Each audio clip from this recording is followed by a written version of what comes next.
Bienvenue à toutes et à tous sur Média TV. C'est un plaisir pour toute l'équipe de vous accueillir et c'est un honneur pour moi de vous accompagner pendant cette discussion avec Mariam Zaim qui est coach de vie. Bonjour Mariam, comment ça va? Bonjour Yasmine, bonjour à tous les téléspectateurs, ça va très très bien, merci. Un plaisir de vous retrouver et avec vous nous allons parler de passion. Nous allons pas parler, on ne parle pas de passion amoureuse, mais on parle de cette passion que les individus ont ou pourraient avoir dans leur vie comme une sorte d'échappatoire, comme une sorte de thérapie et loin d'être un luxe. Alors justement, être passionné, Mariam Zaim, qu'est-ce que ça veut dire? Alors quand on parle passion, on pense directement à l'amour, comme tu l'as dit, à cette passion un petit peu amoureuse.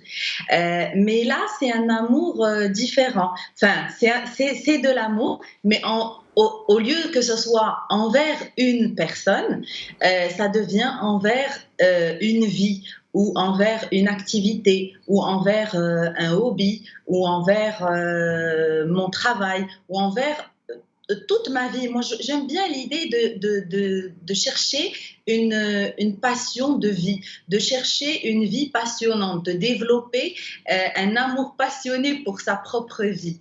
Et je pense que si on va dans ce sens, on devient passionné en couple, on devient passionné dans le travail, on devient passionné avec nos enfants, on devient passionné dans toute activité à laquelle on s'adonne.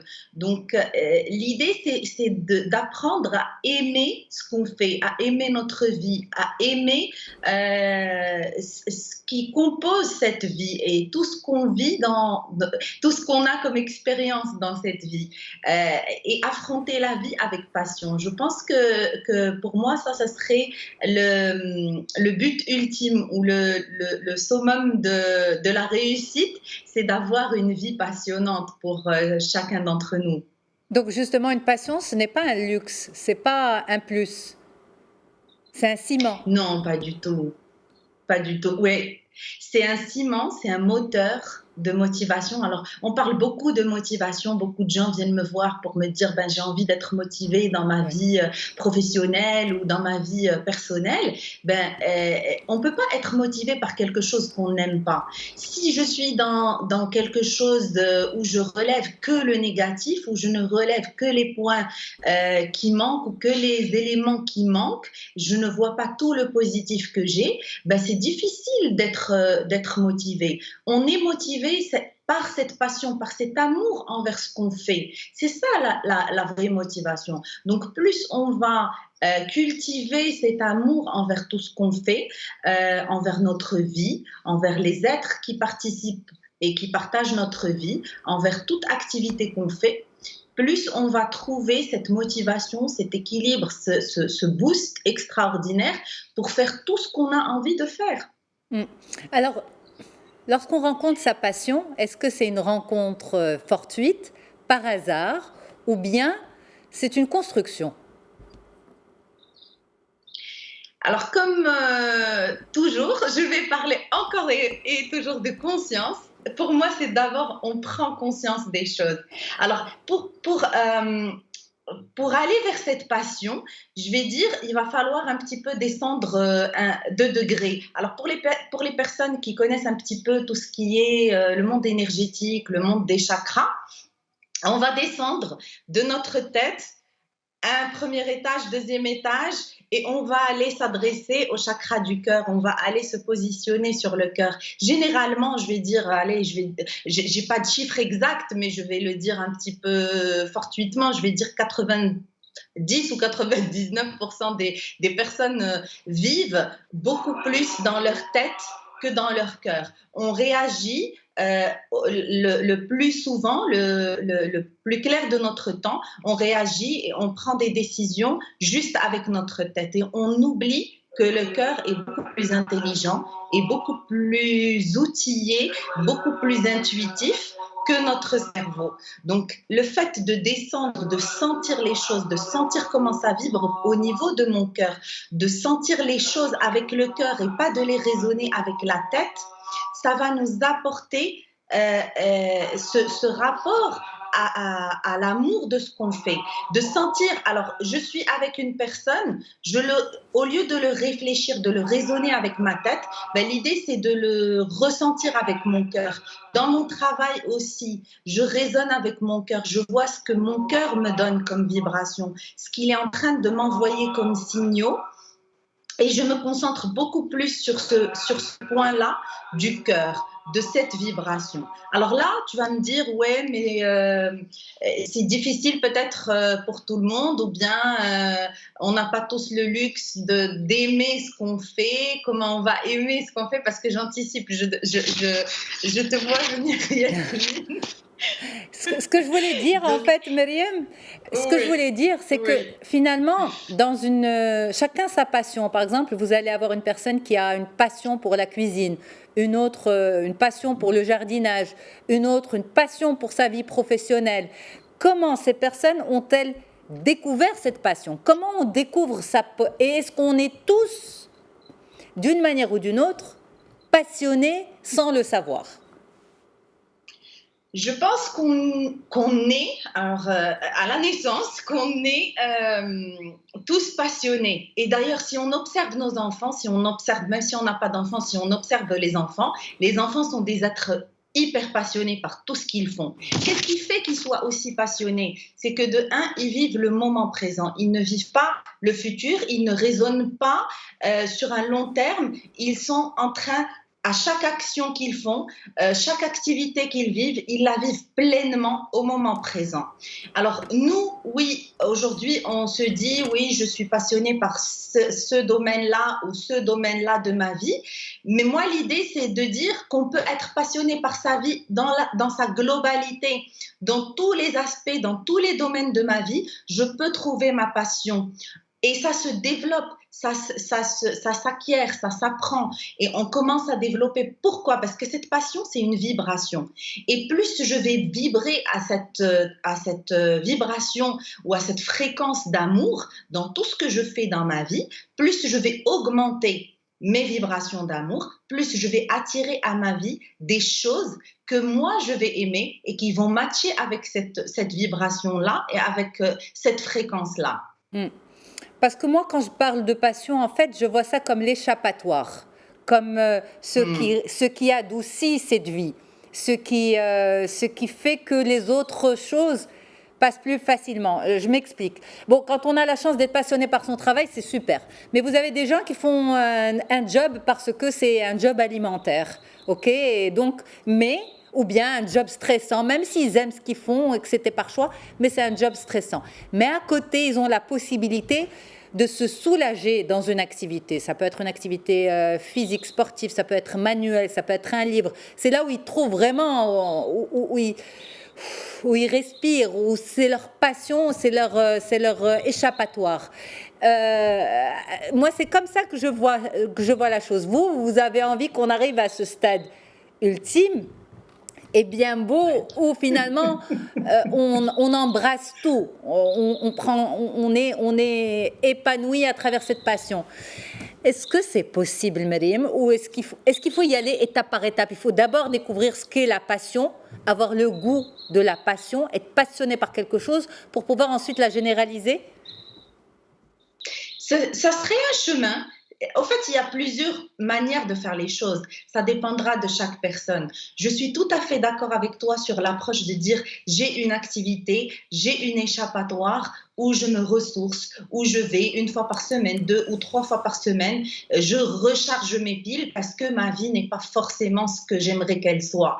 Mais moi, j'aime toujours pousser un petit peu la réflexion plus loin et pousser les gens à réfléchir, à prendre conscience de toutes ces décisions, de tout ce mode de vie qu'on est en train d'installer parce que c'est des décisions quotidiennes qui font ce qu'on devient tous les jours, qui font ce qu'on deviendra dans 1 an, ce qu'on deviendra dans 5 ans ou dans 10 ans. Alors, l'idée, c'est pas de venir tout chambouler aujourd'hui, mais prendre la décision de dire, aujourd'hui, je vais commencer à sélectionner peut-être les activités et les actions que avec lesquelles je vais meubler ma journée. Je mettrai la priorité à celles qui me passionnent le plus. Parce que beaucoup de fois, on remplit notre temps par des choses juste en mode automatique, sans prendre conscience. Donc peut-être que ce que tu proposes, d'avoir une activité passionnante, ça peut être une première étape. Donc on peut choisir une activité, on peut goûter ce plaisir d'être passionné par quelque chose, ce que ça nous rapporte d'être passionné, de vibrer cet amour envers quelque chose, envers nous-mêmes, envers cette activité, envers ce Alors, si je moment peux me qu'on est en permettre, train de Mariam, vivre. par rapport à cette Oui. étape-là, justement, par rapport à cette étape pour la construire, pour goûter et vibrer à cette énergie de la passion, est-ce que face à une activité, ok, on va prendre l'exemple d'une activité par exemple, qu'on va tester, est-ce on a le coup de foudre pour cette activité dès la première fois, d'où la passion, ou bien c'est un plaisir que l'on construit petit à petit et donc on construit sa passion. Est-ce qu'une passion, c'est quelque chose qui explose de sensations dès le premier rapport et le premier contact, ou bien au contraire, c'est quelque chose qui va venir se construire peut-être avec pas beaucoup d'intérêt au début, mais on se force et petit à petit, on trouve du plaisir et on devient passionné. C'est une question très sérieuse, vraiment, Alors, que je me si pose depuis tout, très longtemps. alors je vais être d'accord sur tout le processus. Je vais enlever juste un mot, c'est se forcer. Alors, dès qu'on commence à se forcer, alors je vois difficilement le développement d'une passion. Par contre, je peux découvrir des choses, apprendre à les découvrir et petit à petit développer une passion envers ces choses-là. Alors, je vais juste rectifier, peut-être pas se forcer, mais il y a des activités où on a besoin d'une forme de rigueur.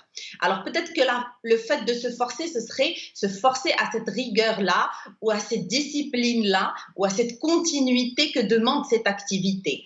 Mais l'activité en elle-même, on voit qu'elle nous fait du bien. On va prendre l'exemple le plus simple, pour moi, c'est le sport. Beaucoup de gens, quand ils vont faire du sport, alors ils trouvent énormément de plaisir. Et d'ailleurs, je pense que nous tous, parce que toutes les hormones que ça génère en nous, ben, c'est un plaisir de faire une activité physique.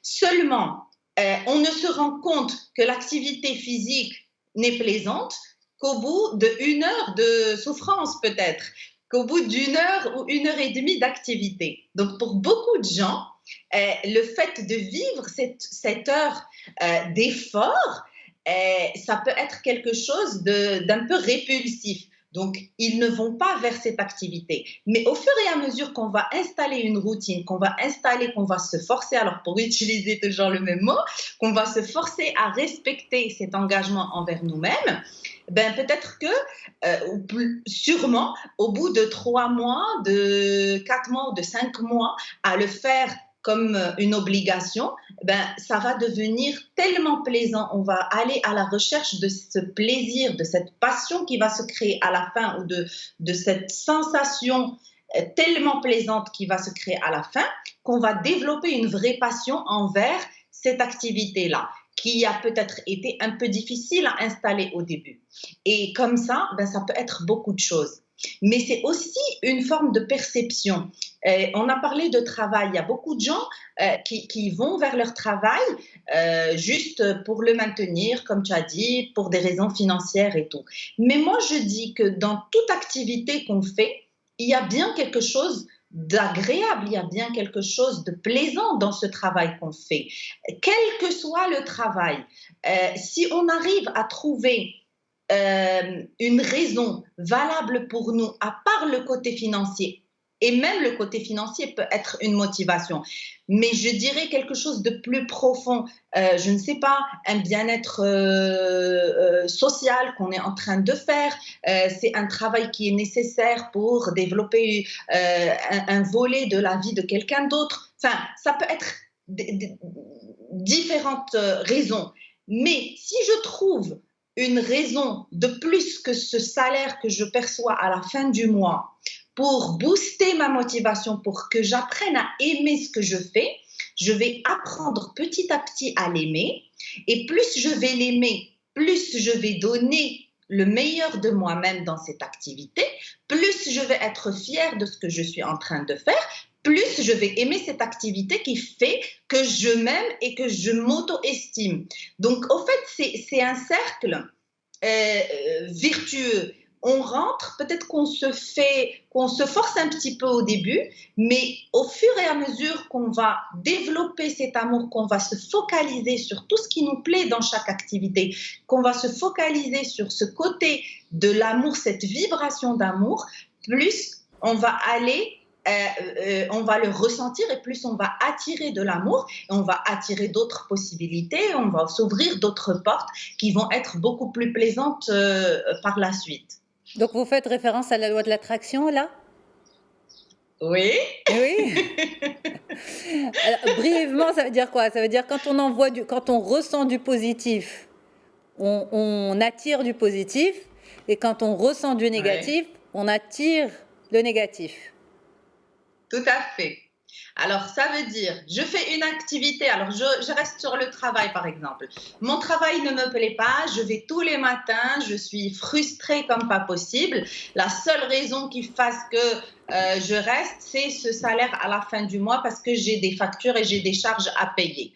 Alors, dans cette action-là, je me fais violence. Je fais violence à tout mon environnement, je suis frustrée, je peux être désagréable, je vibre vraiment des vibrations négatives repoussantes. Mes collègues n'auront pas envie de s'approcher, mon patron n'aura pas envie de me donner ni d'augmentation ni d'évolution professionnelle.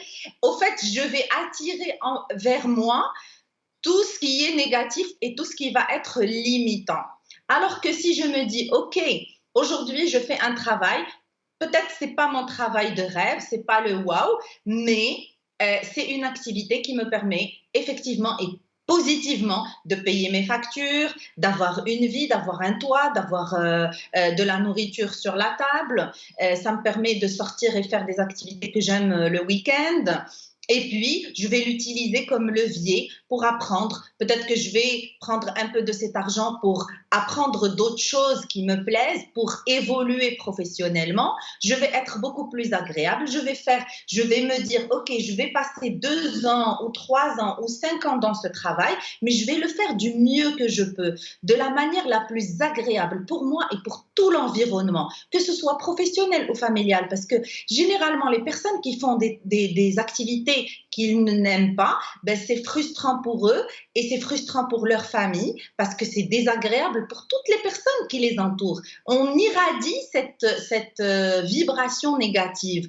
Donc, on fait que ça soit plus agréable pour nous, pour notre famille, pour nos collègues.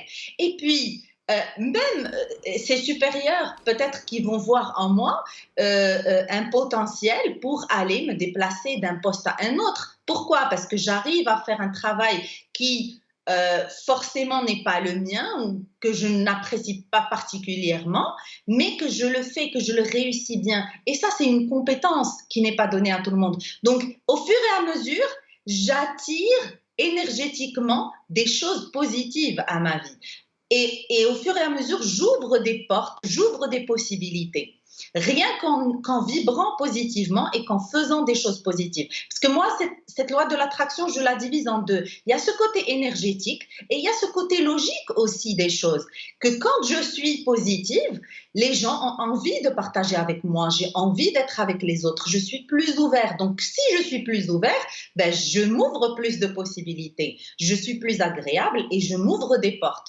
Alors que si je suis dans ce négatif, je vibre négativement, j'attire vers moi tout ce qui est négatif, mais en même temps, je fais fuir tout ce qui est positif dans ma vie ou toutes les possibilités positives de ma vie.